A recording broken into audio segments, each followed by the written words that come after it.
Magandang gabi po mga ka-boomers. Ito po medyo kasama ko po yung mga tao namin sa car wash. Ayan po at pumunta kami sa aming sa Z-Spot sa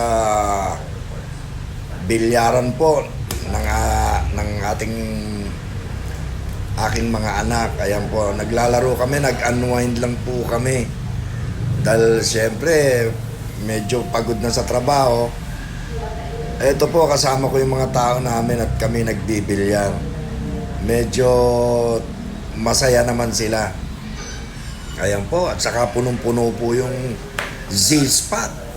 Talagang maganda, pati music po kung ano lang po, maririnig nyo, napakaganda po ng sound system.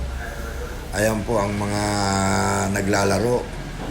Kaya nga po, masaya-masaya sila ngayon dahil talagang libre ang laro. Biro nyo, nagbayad ako ng 120 per hour. Ayan o, pinalaro ko sila, magsawa sila kalalaro. Ayan po, kaya tuwan-tuwa po sila mga ka-boomers. Medyo late na rin po ito, mga 11:30 na po, 11:30 to 12 ng gabi na po ito. Kaya yun lang po, medyo pagkatapos po nito, uwi na rin kami. Para kasi po, linggo kinabukasan, maraming magpapalinis. Yun lang po mga ka-boomers, maraming salamat at namumula na po ako. Thank you so much!